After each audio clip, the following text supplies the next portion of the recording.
Sir, Pahalgam हल्ल्यानंतर राज्यात cyber हल्ल्याचं प्रमाण वाढलेलं आहे.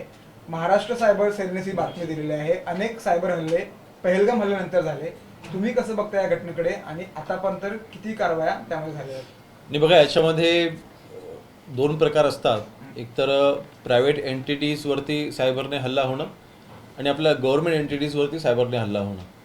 अर्थातच आपल्या गव्हर्नमेंटच्या ज्या फॅसिलिटीज आहेत त्या प्रोटेक्ट करण्यासाठी आपण सगळी आवश्यक ती काळजी आपण घेत असतो. आणि असे हल्ले ज्या वेळेला होतील त्यावेळेला आपण कुठली काळजी घेतली पाहिजे याचा सगळा अभ्यास अर्थातच आपल्या महाराष्ट्र सायबर सेलला त्याचा आहे.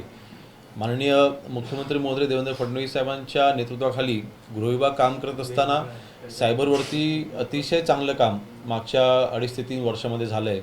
आणि AI चा वापर करून आणि अत्याधुनिक इक्विपमेंट्सचा वापर करून आपण आपल्या सायबर सेलला अतिशय चांगलं इक्विप्ड केलेलं आहे. अत्याधुनिक पद्धतीच्या आपण तिथे इक्विपमेंट्स आल्याच्या नंतर सायबरचे जे गुन्हेगारी म्हणजे जे गुन्हे घडत आहेत त्यांना रोखण्यासाठी देखील आपण चांगली कारवाई आपण मागील काही महिन्यापासून आपण करायला देखील आपण सुरुवात केली आहे. आणि म्हणून मला वाटतं अर्थातच ज्यावेळेला युद्ध परिस्थिती निर्माण होते त्यावेळेस युद्ध हे फक्त काय जमिनीवर लढलं जात नाही, हे डिजिटली देखील आजकाल लढलं जातं. आणि त्या दृष्टीने मला वाटतं आपला भारत देश आज माननीय नरेंद्र मोदी साहेबांच्या नेतृत्वाखाली आम्ही सर्व मंत्रिमंडळ सगळ्या राज्यातली मंत्रिमंडळ काम करत असताना आपला देश पुढे वाटचाल करत असताना एक चांगल्या पद्धतीचं फायरवॉल नक्कीच आपल्या सायबरमध्ये उभं राहिलेलं आहे.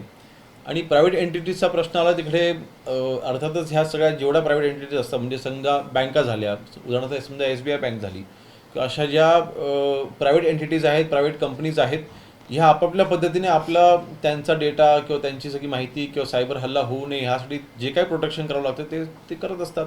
त्यामुळे मला वाटतं पाकिस्ताननी अशा पद्धतीचे प्रयत्न करून देखील मला वाटत नाही भारताला कुठल्याही पद्धतीचा फरक पडेल. आपण सायबरच्या दृष्टीने आपण सुरक्षित आहोत आणि आपल्या भारतीयांचं नुकसान याच्यामधून होणार नाही याची काळजी मला विश्वास आहे की आपल्या देशाचे पंतप्रधान नरेंद्र मोदी साहेब हे घेत आहेत. सध्या उल्लू या फार चर्चेत आहे. एकंदरीतच चित्रताईंनी प्रश्न उपस्थित केल्याच्या नंतर तुम्ही कारवाई केल्याचं म्हटलंय. काय नेमकं प्रकरण आहे किंवा कशी कारवाई? मला वाटतं उल्लूसारखे जे काही वेबसिरीज असतील किंवा OTT प्लॅटफॉर्म्स असतील ह्यांच्यावरती आपण नक्कीच बंदी घातली पाहिजे. कारण आपल्या महाराष्ट्राच्या संस्कृतीला एक दगा बसवण्याचं काम हे अशा पद्धतीचे OTT प्लॅटफॉर्म करतायत. आणि उघडपणे जर का अशा गोष्टी घडत असतील तर नक्कीच त्याच्यावरती योग्य ती कारवाई ही करणं अपेक्षित आहेच. आणि ते आम्ही नक्कीच कायद्याच्या नुसार आम्ही ती कारवाई आम्ही करू. जे काही उल्लूचे जे काही CEO आहेत त्यांना समन्स देखील आपण दिलेला आहे. आणि आजच्या आजच त्या उल्लूच्या ह्या प्लॅटफॉर्मवरून जे काही त्या वेबसिरीजवरती आक्षेप आहे ती वेबसिरीज थांबवण्यासाठीच आपण आदेश आपण दिलेले आहे. कायदेशीर कारवाई जे व्हिडिओज व्हायरल होत आहेत अर्थातच त्या व्हिडिओज थांबवण्याचं काम हे केलं जाईल आणि संबंधित विभागाला तसे आदेश दिले जातील. सर, असे अनेक ॲप आहेत, अशा अनेक वेबसिरीज आहेत ज्यामध्ये सर्रासप्रमाणे जे असे वाईट काही दृश्य असतात ते दाखवले जातात. राज्य सरकार म्हणून आता ठोस पावलं नेमकं राज्य सरकार यापुढे काय उचलणार आहे जेणेकरून या सर्व गोष्टींवरती बंदी येऊ शकते? आणि याच्यामध्ये केंद्र सरकारच्या माध्यमातून जे काही कायद्याने परवानगी OTT प्लॅटफॉर्म्सना दिलेली आहे. शेवटी एंटरटेनमेंट सेगमेंटमधला हा विषय आहे. आणि परंतु तरीसुद्धा अशा OTT प्लॅटफॉर्मवरती ज्या वेळेला तिथे सेन्सर बोर्डच्या माध्यमातून देखील तिथे जे काही कंटेंट असतात ते तपासले गेले पाहिजेत किंवा त्यांना कुठल्या कंटेंटला परवानगी दिली पाहिजे नाही दिली पाहिजे ह्या सगळ्याचा अभ्यास अर्थातच आपला विभाग करत असतो. परंतु मला वाटतं जे काही कायद्यामध्ये OTT प्लॅटफॉर्म्सना जे काही रिस्ट्रिक्शन दिलेले आहेत त्याचं का कोणी उल्लंघन करत असेल नक्कीच त्यांच्यावरती कडक कारवाई ही केली जाईल. सर, महाराष्ट्रातल्या पाकिस्तानी संदर्भात काय माहिती आहे? डेडलाईन संपत आली. नाही बघा, माननीय मुख्यमंत्री महोदयांनी देखील ह्याची माहिती दिलेली आहे. जे काही पाकिस्तानी आपल्या महाराष्ट्रामध्ये आहेत त्या सर्वांना जे काही केंद्र शासनाने निर्देश दिलेले आहेत त्यानुसार ज्यांना भारत सोडणं अपेक्षित आहे त्या सर्वांना अर्थातच भारत सोडावं लागणार आहे. आणि तशी सुरुवात देखील झालेली आहे.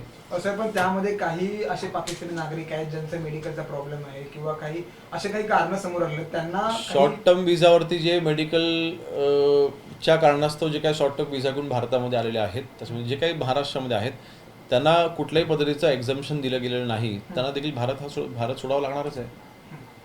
सर दुसरीकडे एक महत्त्वाचं आहे, 100 दिवसांचा कार्यक्रम जो होता महायुती सरकारचा तो आता समोर आलेला आहे. खूप चांगल्या पद्धतीने महायुती सरकारने कामं केलेली असं पाहायला मिळतं. मात्र दुसरीकडे महाविकास आघाडीकडनं टीका केली जाते की स्वतःच पेपर लिहायचा आणि स्वतःच त्या मायाला मार्क द्यायचे असे महाविकास आघाडीकडनं टीका करण्यात आलेली आहे. बघा, शेवटी ॲडमिनिस्ट्रेशनचा हा एक भाग झाला. मी खरोखर अभिनंदन करतो महाराष्ट्राचे मुख्यमंत्री देवेंद्र फडणवीस साहेबांचे. आज माननीय शिंदेसाहेब देखील 2.5 वर्ष मुख्यमंत्री होते. माननीय शिंदेसाहेबांनी देखील जो परफॉर्मन्स दिला, त्यानंतर पुन्हा आज देवेंद्र फडणवीस साहेब मुख्यमंत्री झाल्याच्या नंतर 100 डेजचा कार्यक्रम म्हणजे नक्की काय आहे, कदाचित हे विरोधी पक्षनेत्यांना कळलंच नाही आहे. त्याच्यामध्ये 100 दिवसाच्या कार्यक्रमामध्ये काही प्रशासकीय बाबी आहेत, काही ॲडमिनिस्ट्रेशनच्या बाबी आहेत.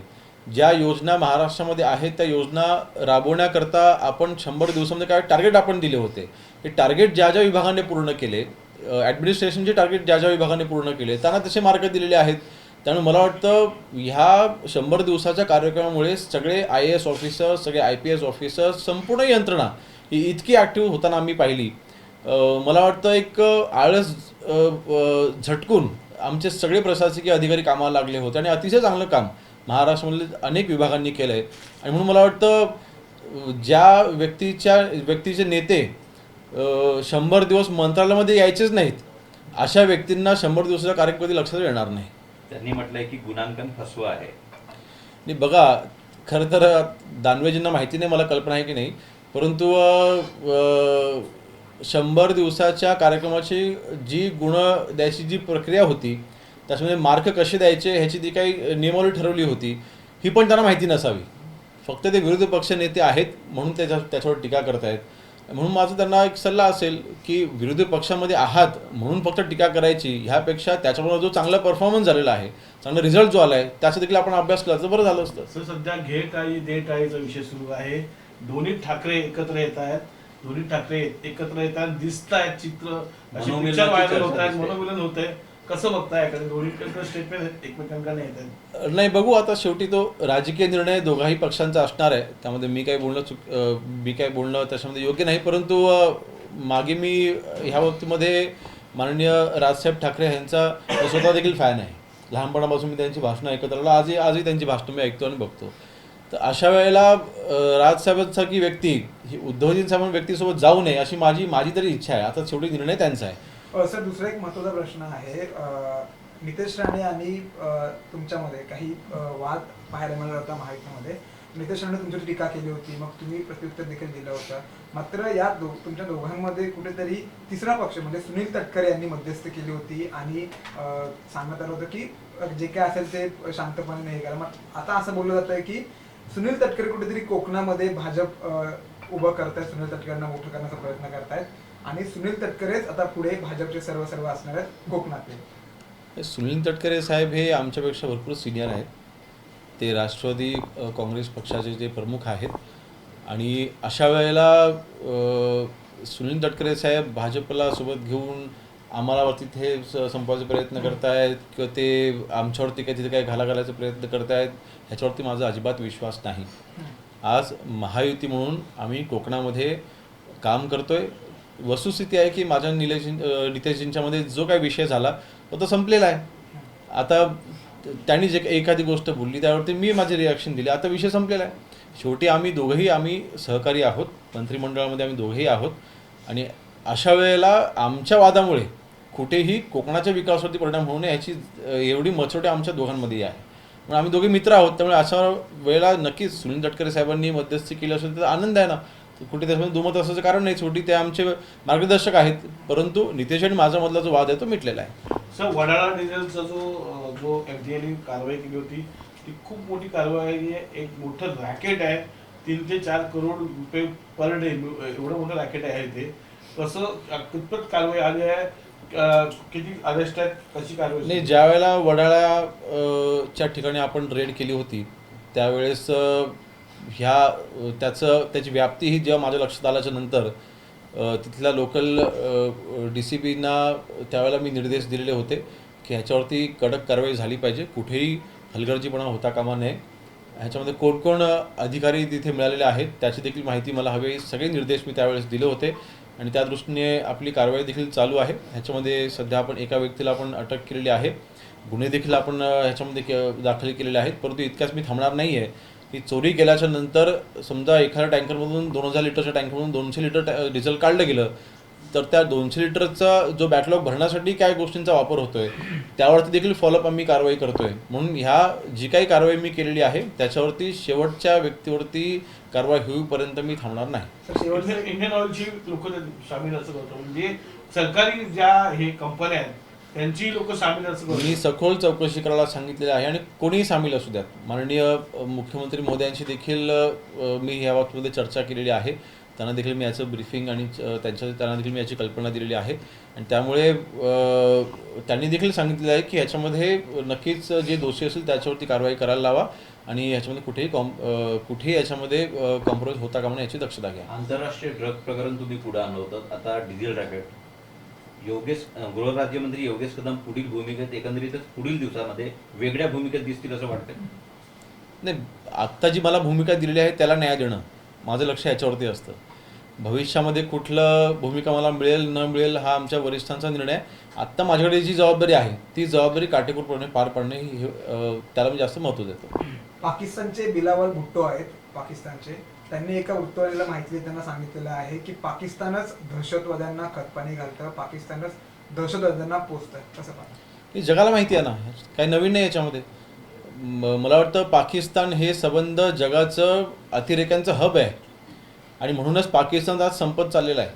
आणि मला वाटतं हे तिथल्या नेत्यांना कळत नसेल तर त्याला आपण काय करू शकत नाही. परंतु आज मला एक विश्वास आहे की आपल्या देशाचे माननीय पंतप्रधान नरेंद्र मोदी साहेब आणि अमित शहाजी हे दोन्ही महापुरुष नक्कीच आपल्या